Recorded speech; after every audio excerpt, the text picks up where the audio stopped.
Good day, everyone. Welcome to Virtual Concert Hall's live music channel. I'm Ouspenskaya, joining you from Washington, D.C., and I'll be hosting today's program in the series of music and musicians around the globe. Today, I'm very honored and pleased to interview Canadian pianist Edmund Dawe for you. And it's my and our team's great pleasure to serve musicians and music lovers by providing those programs from interactive and those programs which bring us closer and more connected from all over around the world, and bringing the concert performances and music talk shows from artists and stages from around the globe.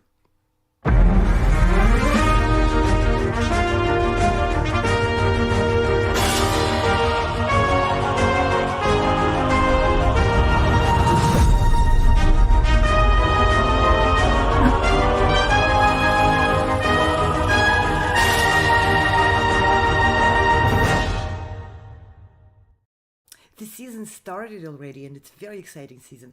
We have many shows and events, concerts in different stages at different locations with different orchestras. We produce internet TV broadcasts on various networks, and one of the highlights of the season is the 7th concert season at the Weill Recital Hall at Carnegie Hall, and where we presenting world-class musicians on this renowned stage. They are coming from different countries, and among other programs, we showcase artists and arts organizations in our daily shows, music and musicians around the globe being one of them. We host many auditions, festivals, and music events with classical music from every part of the world, and where the artists are presenting their new discovered heights of their artistry and sharing the best with the world around. Let's have a quick look at what we have coming up next. First of all, the 2 auditions are coming up. The auditions for performers and composers to present their music at the Carnegie Hall. 7 dates throughout the season. 2 orchestras, string quartets, soloists, ensembles, large ensembles. We bring artists through the audition process from the virtual stage to the stage of the renowned Carnegie Hall. And the next deadline to apply is January 6th. We'll see all of you on the virtual stage, and then hopefully many of you on the stage at the Carnegie Hall. Let's see a quick announcement about that.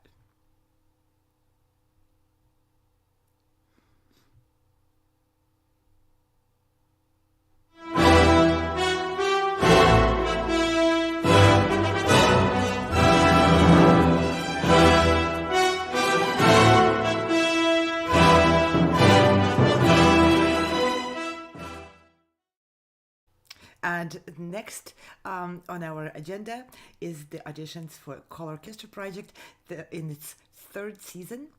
This project has grown from just 2 orchestras which participated in the first season. Last season we had concerts in the United States, in Egypt, and in the Czech Republic. And for this season we have 18 orchestras which joined this movement of giving the stage and welcoming on their concert venues musicians from around the world. You can see on the screen we are very proud to have our Royal Philharmonic Orchestra joining the project and welcoming soloists and composers, as well as Lviv National Philharmonic, which is directed by Ted Kuchar, and Slovak Sinfonietta. It's a beautiful orchestra in Slovakia. Then Paducah Symphony from Carson Center with the conductor Rafael Ponti. And this season, the Boulder Symphony already will be welcoming one of the soloists who were selected. Butler Philharmonic is opening their stage and their warm ensembles. Welcome to the artists from the Call Orchestra auditions, and Philippine Philharmonic Orchestra, the orchestras from all over the world. And of course, we are welcoming back one of our first orchestras who joined the project, the Western New York Chamber Orchestra, and Bohuslav Martinu Philharmonic, which did a beautiful presentation of a concert in the past season and will be joining us again in this season and the upcoming seasons, and the Cairo Opera Orchestra in the gorgeous stage of the Opera House in Cairo. So these are the renowned conductors who are welcoming and joining the project. So don't miss your opportunity to audition, to be seen, to be heard, and to meet those wonderful musicians, and to hopefully get invited to perform on these wonderful stages. So the application deadline is January 6th. We welcome all instrumentalists for concerti with orchestras, vocalists, all the vocal works which can be performed with the chamber orchestras or the full symphony orchestras. And we always support and encourage composers to submit your works for consideration to be performed on those stages. All those concerts are live broadcasts by virtual concert halls on various platforms, on many channels and video and social platforms, so that we can reach and help you invite more artists and more music lovers to support you, to enjoy your art and to be your fans. And of course, we have to extend many, many thanks to our collaborators and one of the co-sponsors of today's program, the Price Attractions. It's the artist advocacy and arts management company led by Jack Price, formerly known as Tikran Atamyan. We thank you very, very much. Yes, thank you for bringing Canadian pianist Edmund Dawe to our program, and for co-sponsoring this production, and to be for being our great collaborator on many, many projects. And of course, we need to thank many, many of our collaborators who join our movement and our productions. You see, the screen is filled with all those beautiful logos of companies from all over the world: Europe, United States, Canada, Australia, Asia. From many, many countries. These are arts organizations, orchestras, recording labels, management companies, and many, many others who are providing their support, their expertise, and their resources to make these programs possible. Thank you all very, very much. And we always invite more organizations and more companies to join us. Please get in touch and see if we can work together. And we stream on 50 plus platforms. We are on every major social media and video platform, and on many curated platforms in different countries, which provide valuable content to their own communities. And we are very proud to be considered valuable content for their platforms. So thank you. If you haven't seen us on Vimeo, go to YouTube, and if Twitch is your favorite platform, we are there too. Please get in touch. Please subscribe to our channels. Leave comments, and our wizards on the back end of our productions will bring you comments, and our guests will be able to respond. And with this, I would like to introduce our guest for today's program. I'm interviewing Edmund Dawe, whose performance of Chopin Concerto No. 2 will be presented on April 30th, 2025. Just a few months from now, in this current season, at the Weill Recital Hall at Carnegie Hall. He will be performing on stage, will be joined by the Orchestra Manhattan, led by its music director, David Wroe. And just to do a quick introduction of Edmund Dawe, I want to quote some of what critics say. Sensitive, engaging, virtuoso. That's the opinion of La Scena Musicale. In Dawe's hands, the many moods of the music were expressed with brilliance and clarity, and distinct picture emerged. He commanded the keyboard, Sudbury Star, and many, many more critics joined praises, and for a good reason. You will hear it in today's program. Now, a spirited, poetic reading of Liszt Concerto in E flat was just one of the highlights of the opening concert of a new season. Edmund Dawe is a thoughtful and exceptionally fine artist. Evening Times Globe. I can keep going on and on. And I would like to encourage to visit Edmund Dawe's website and to read those critics' opinions to yourself. So just a few words about Edmund.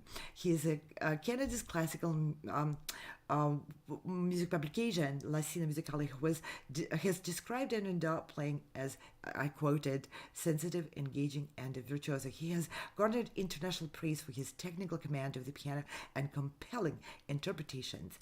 Mr. Dawe has performed as a soloist and collaborative pianist in North America, Europe, Asia, and the Middle East. He has been twice nominated an East Coast Music Award, Best Classical, for his solo recordings of sonatas and piano duo recordings, and with his colleague Lynn Johnson.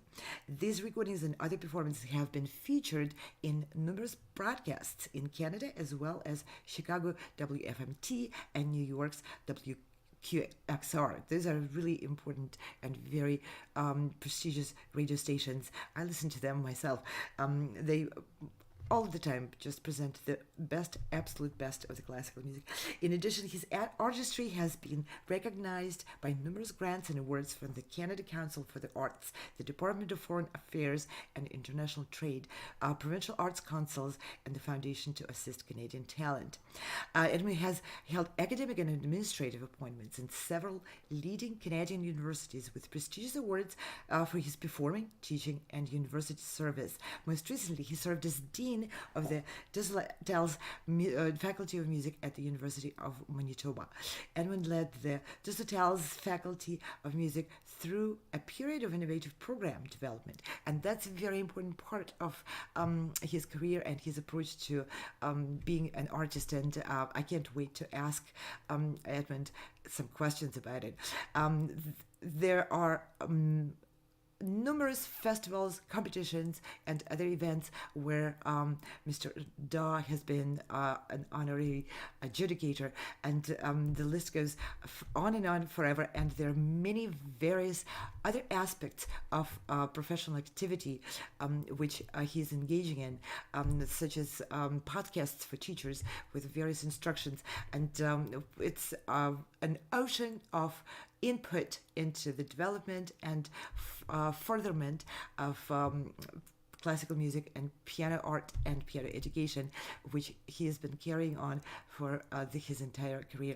Now, with this, I would like to welcome Edmund to our program. It's a great pleasure and honor to interview you and to present you to our audiences. Welcome to our show. Thank you, Anna. It's a pleasure to be here. Okay, before I dive into asking questions, I have a whole list of questions. I'm really curious and interested to know more about your approach, your artistic approach, and your approach to your career.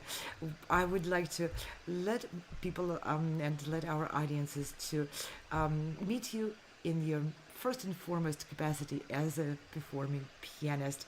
What a better way to introduce audience to the artist, right, than to hear them perform the beautiful music. Let's hear the performance of your Liszt Piano Concerto No. 1.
my goodness.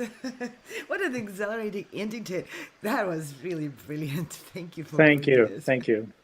That was from a performance in Lublin, Poland, and it was the first time in my career I'd ever performed two concertos on the same program. So, first half I played Beethoven third, and the second half we did the Liszt. Um, it was a wonderful orchestra, fantastic experience. Conductor Theodor Kuchar was wonderful to work with. So, many fond memories of that performance. What an endurance, I have to say, pianist to pianist, after Beethoven third, and you didn't mess up that ending of the list. Oh my God. Well, I just remember as I was backstage, I played the Beethoven. It went very well. I was backstage getting ready to go on. There was a short work by Dvorak, first thing on the second half. And as I was about to walk on stage to play the list, I remember thinking, am I crazy? What am I, just for a brief second. But That's we did right. it. We did it. Incredible. And I didn't realize that it was a live performance. It's just such a I mean, it's a brilliant performance and beautiful musically, but it's also so clean. We kind of expect this to be edited. Well, I think part of it was actually there may have been some editing from the day before when we recorded chunks of it. Brilliant. Now, Thank you. listen, you're such a respected nationally and internationally as an artist and teacher, and you do so many different things. You present workshops, and you lecture at the local, provincial, national, international pedagogic conferences, and your workshops and lectures or presentations have such a variety of topics. It's incredible. When I was diving into your bio, I felt like there's an ocean. There's enough material and enough you have done for a whole series of shows, and we only have one. So it's very difficult to even choose what the focus is. You seem to be exploring um, every extreme of or every aspect of our profession and everything in between. And you're a frequent adjudicator of music festivals and competitions in different countries, and so you find every possible way of encouraging musicians of all levels and ages. So how does that enormous output become possible? How do you approach your career as everything, as a pianist, educator, recording artist, lecturer, adjudicator, all of that, and why such diversity of activities? So if you can maybe share your path, how you Sure. come to be such a diverse artist. I mean, yes, there are diverse activities, but to me, they are all interconnected in a very definite way. I feel that each one of the activities complements all of the others. So, of course, for me, first and foremost, being a pianist is the most important, because that's when you explore the music, you do the daily preparation, all of the practicing and the analysis and the listening and the research and everything that goes with it. And that's absolutely the foundation. But teaching is taking a student and helping them do that same journey. And that's something I've loved. I first started teaching piano when I was 18, and I loved Oh, wow. everything about it. And so the students are all different. There are different types of learners. Some things work, some techniques don't work. So you work with each student individually, and you figure out for yourself different ways to approach certain issues in every piece. Excuse me. And I believe that informs and helps your performing. When you go back to the piano alone after you've worked with, a series of students over the years on a particular piece or so on. And I mean, all you have to do is to try teaching the same piece to two or three different students, and you see how different it can be. So the teaching is another sort of arm or another aspect of being an artist. And then when it comes to recording, I love that component because it challenges you to do a very deep critical listening to your work. And when I was younger, I didn't like listening to my own playing, and I would listen to takes, and sometimes have to force myself to go spend a couple of hours listening when I was making CDs, the early CDs that I made. Now it doesn't bother me at all, but I would do that with students a lot, encourage them to record parts of their practicing, because I mean, nowadays with all of the smart devices that people have, you can actually get a fairly decent recording. And so you can learn so much to, as a student, to get yourself out of the score and to, record it, sit back in a chair and listen and really analyze what you're doing. The recording aspect is amazing as well. And of course, when I started teaching, it wasn't just teaching piano. I also had to teach piano pedagogy courses, piano repertoire courses. So you're preparing lectures every week. So you're trying to figure out and plan the best way to communicate verbally to the students what you want them to learn. And communication, of course, as artists, that's what it's all about. So that has certainly helped my career. And then adjudicating, you get to hear young musicians who are perhaps just taking piano lessons just for recreation. Others might end up going in some music-related profession. And I see my job as an adjudicator of offering them some suggestions to help improve their work and also encouraging them to keep going, because these young people will either continue in music or they will become adults who support music and support their orchestras and support all of the cultural things that are happening in their communities, you know. So I see it as all being very important and, as I said, all interconnected. So that's, I think, how I've always viewed my career. And of course, once I started teaching at university many years ago, then it started opening up opportunities to give presentations at conferences and do workshops and adjudicate festivals. And then all of these things just kind of grew on their own. But they are, to me, as I said, definitely related to being a pianist. That's an incredibly in-depth advice to everyone. So don't shy away from doing a variety of things because they are interconnected and they are enriching each other. That's a very important concept which I relate very deeply to as well. But the challenge in there is always, while you're preparing the lecture or traveling to give the lecture, you're not That's right. practicing, and you That's have a right. recording coming up or a concert with two concertos on stage. That's right. That's right. That's So how right. do you manage that? It's a juggling act and finding odd hours to practice. But I will say one thing that and I was guilty of this, as I think a lot of students are. It's possible when you're a student to waste a lot of time, but when you get busy, you don't have time to waste. So every minute of your practice time has to count and has to matter. And so you become very efficient at practicing and using what time you have. That's so true. That's so true. Let's hear one of my favorite recordings of yours, the Rachmaninoff Etude Tabla Opus 39, number 9.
is such a beautiful recording of this. One of my favorite pieces from that set of Thank Rachmaninoff. you, thank you. I mean, Rachmaninoff was such a phenomenal composer, and earlier when we just talked about how he balanced all the things in that you do, and that we all try to do as artists.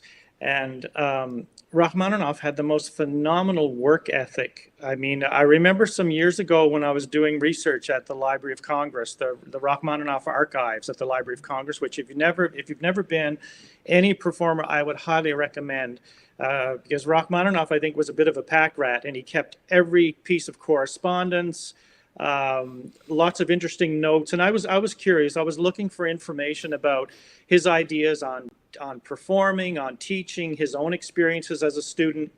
But I did find this very funny letter in there that after the Rachmaninoffs moved to California, his wife had written a letter, I believe, to her sister.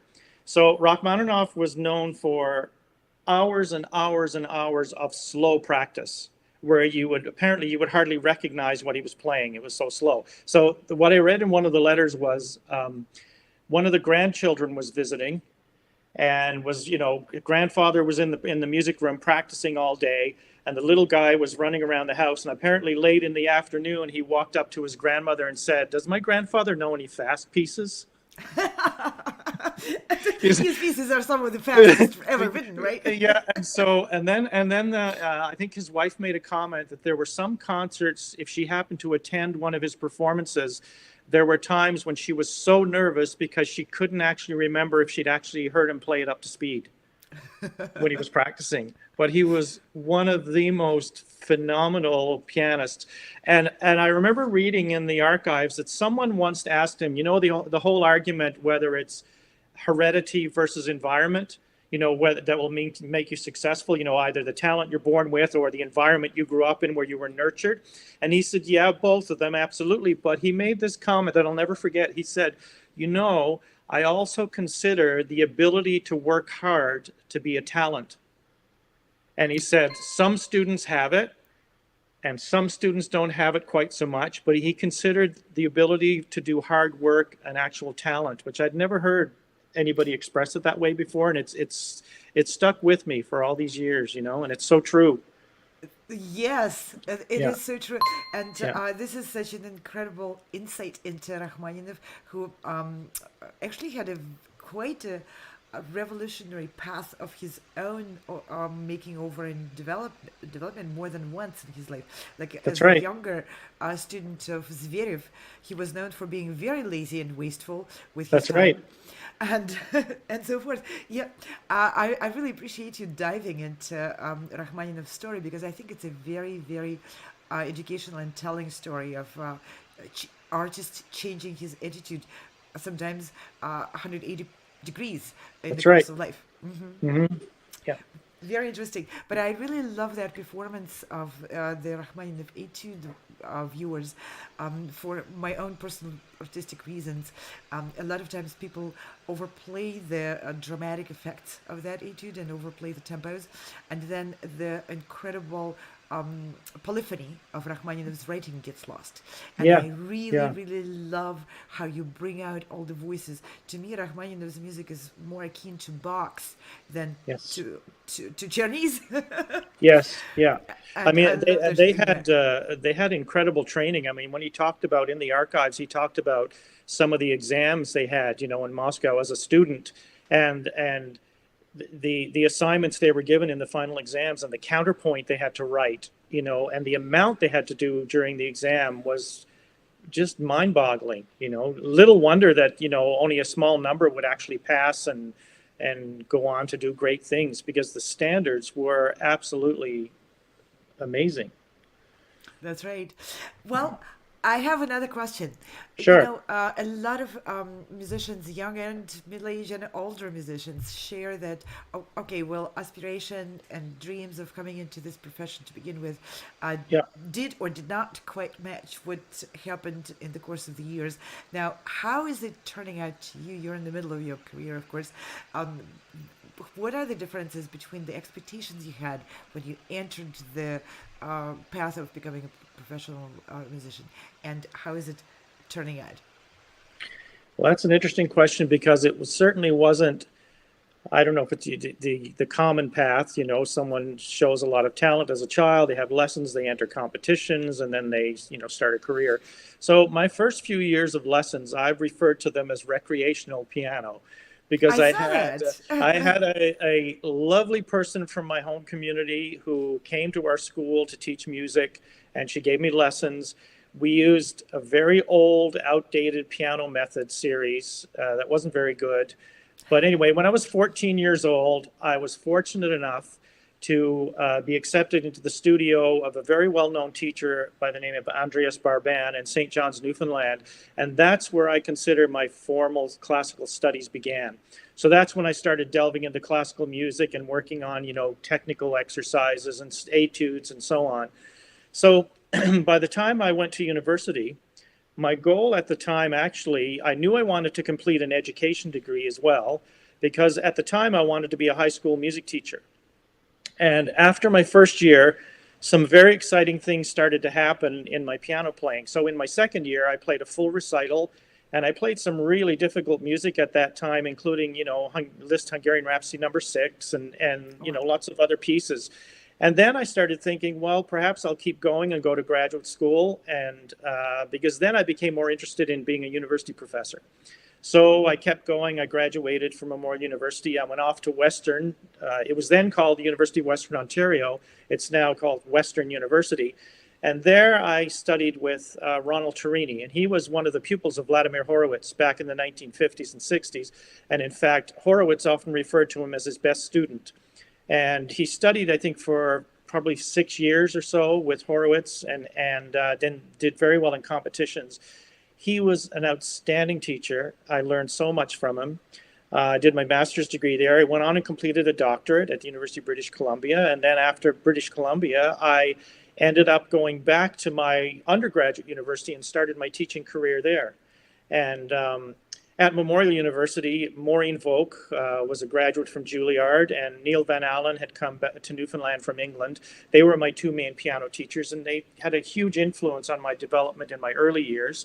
And then I ended up going back and teaching with them as colleagues. And so from there, I moved to other universities, and eventually had the opportunity to get into university administration and to move into that area, which I thoroughly enjoyed as well. So it just added another list of tasks that had to be done, but it's been a great career. And now that I've retired from university work, I am thoroughly enjoying being able to devote so much time to practicing and research and all of those things. So it's not a typical path, but so when I talk to students about, they ask me if I have any advice if they're thinking of a career in classical music. Well, I tell them a couple of things. First of all, be patient, because we live in this, to me, this crazy age where everything seems to be instant. You want information, you Google anything, you have instant information. And now with AI, you want an essay on Beethoven's Opus 110 Sonata, do an AI search and suddenly you have an essay.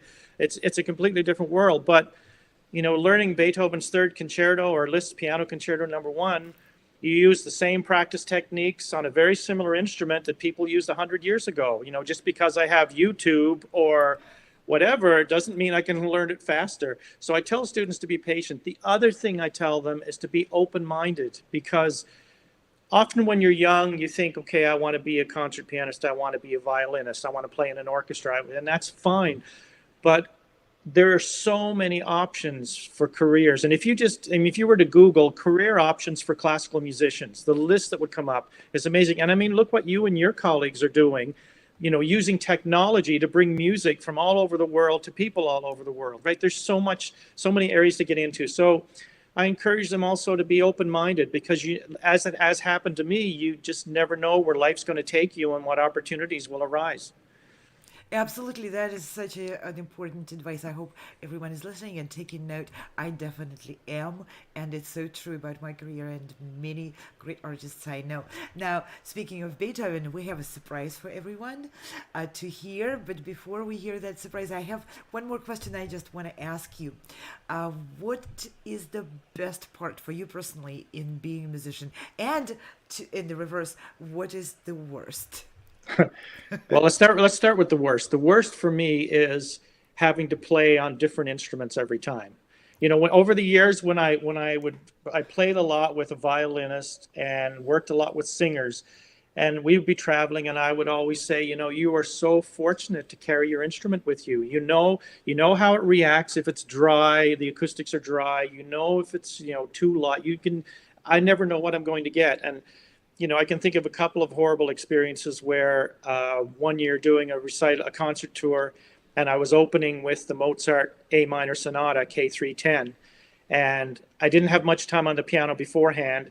So halfway through the first movement, the A440 started to stick. So sometimes the key would come up and sometimes it wouldn't. And so, I mean, this is happening in real time, right? So you're playing, you're trying to keep going. There's that one. And then when I made my first CD and I was doing a tour and I opened with Beethoven Opus 110, and I went to performing at one of the music schools here in Atlantic Canada. And the night before the concert, I had a rehearsal. The piano was so out of tune. So the next morning I went into the office and I said, I'm going to practice this morning, but what time is the tuner coming? And the department head looked at me and said, I'm sorry, we don't have budget for tuning. The piano won't be tuned. God. So, I mean, playing Opus 110, for me, I mean, the audience seemed to enjoy it, but for me, it was painful. I mean, some of the notes that were so out of tune, and you just dread it when, another one's coming and here's another one. But so that's the worst. But the best thing for me is the music. I mean, there's no end to the music that we can learn and study as pianists. And I look at it this way. Every piece of music I learn, it's like I'm looking through a window at a particular moment in history. And there may have been something specific going on in Beethoven's life. There may have been something happening in the world. Who knows? But as you get older and you start learning more and more about the context and you learn more and more about the composer, that to me is incredible. So when I look in the window of this, Beethoven piano concerto and think that it was composed, most musicologists agree it was composed 1800. So Mozart had been gone for 9 years.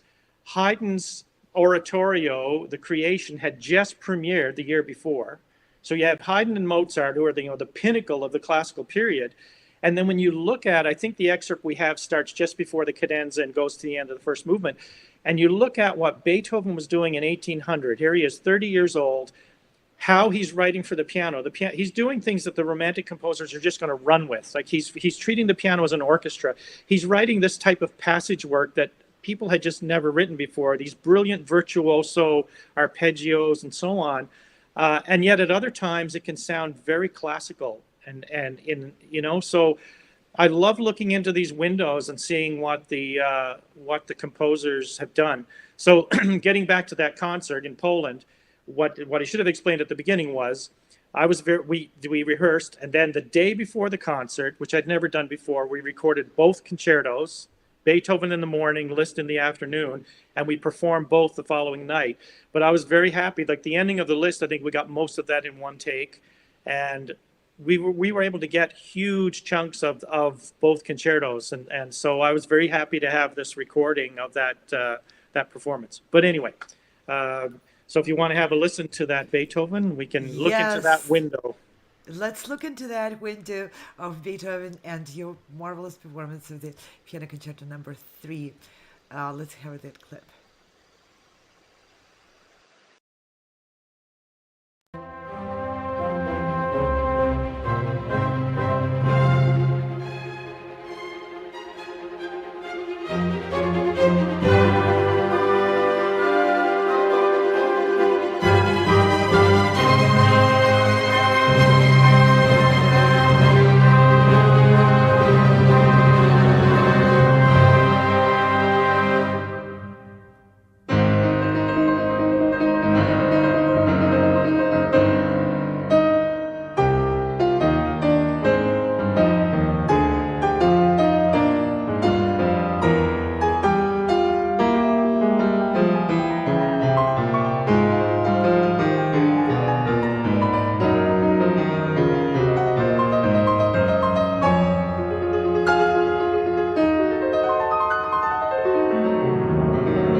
Oh, thank you. It's pretty incredible music for 1800. It is incredible music, and for the age and the experience Beethoven had. I mean, he was experienced composer by then, but Yeah, still, the writing. And you can't even imagine starting to play that piece without a pedal. that's right. And it's interesting the premiere performance with Beethoven at the piano. I've forgotten who was turning pages, but a lot of the pages in the score apparently were blank. And the page turner was, yeah, Beethoven was, playing it, but it actually hadn't been written out yet. So Yeah, just imagine improvising this kind of music yeah, at the piano. yeah, Incredible. And your yeah. performance of it and this recording is so clear and such a round, beautiful sound. Reminds me Thank you. of Emil Gilels. He's my favorite Beethoven interpreter. Oh, I heard him many years ago. I heard him when I was a student in London playing the Brahms second, and I heard him in Toronto doing the Brahms Paganini. Yeah, one of my favorite as well. The most incredible sound. Yes. Yeah, yeah. Yep. Well, our time is short and the Okay. program is almost over, and there's just so much more to talk about, Edmund, with you. And we're so proud of being able to present your performance live in an upcoming concert at the Wilder Recital Hall at Carnegie Hall with David Wroe conducting Orchestra Manhattan. That's going to be such a treat. I want to invite everyone who will be at that time on around April 30th. That's the date Hmm. of the concert. If you're in New York, please make sure to put it on your calendar to come and hear Edmund's performance. Thank you. Yeah, and it's been a great pleasure speaking with you. Now, speaking of Beethoven, there are more programs dedicated to Beethoven, which our little company of musicians and producers and broadcasters are producing.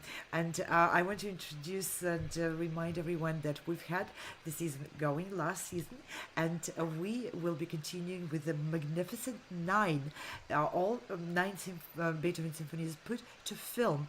The narration and the programs are done by incredible Lawrence Rapchak, who has been the lecturer for the Chicago Symphony for many, many years, and he's retired from that position. And now, through these programs, everyone can have the privilege of hearing his incredible narration in this Magnificent Nine. It is nine films.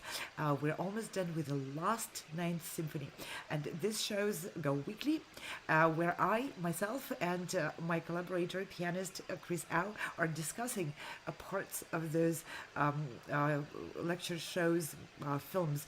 And we have a couple of samples as a peek preview from those films for your enjoyment here.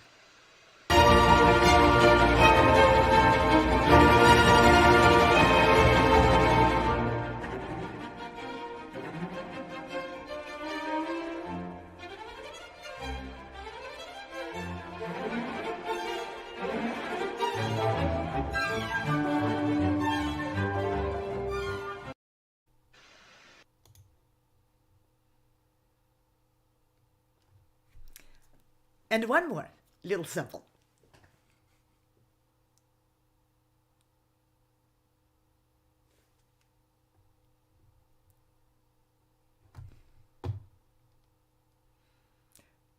Let's hear the sample from there.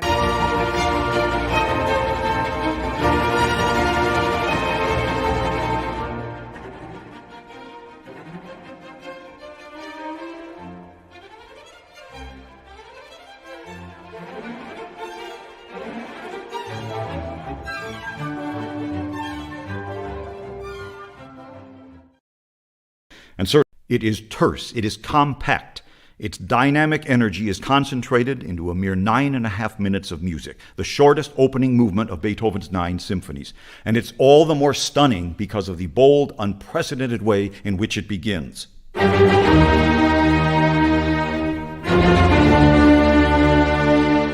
Known to practically every living being on earth. It's that powerful. Yes, this is a quick peek preview. There's full footage films with Lawrence Rabchak's voice in there, introducing everyone to the intricacies and the inner workings of Beethoven's mind and how that was poured into the 9 symphonies. Our virtual concert halls programming spans a variety of different genres and different formats. We bring concerts, live performances of orchestras, soloists from many different countries and stages, as well as we produce films like the Beethoven 9 Symphonies series. We also produce music talk shows, and one of them is ongoing right now, once a week. You can see the show with Dikran Atamian. Jack Price is right, and here is a quick trailer about that show.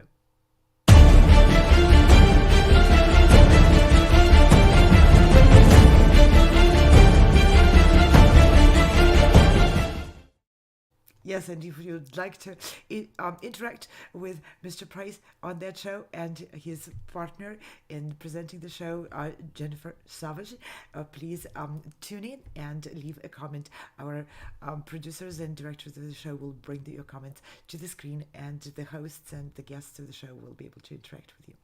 And again, I want to thank our partners and collaborators from the bottom of my heart for all the work and support in expertise, in help and resources which you provide to us, and in helping us bring all these programs to everybody's attention and to provide opportunities for artists to connect and to deepen their connection and impact with the audiences around the world. And we are on every major platform. Everywhere you go, you will find us. You are not going to miss our presence on video and social media platforms, as well as many websites and curated platforms for classical musicians and classical music lovers, and educational platforms. And with that, I want to thank everyone for being with us today and for allowing me to host this interview with a wonderful pianist from Canada, Edmund Dawe.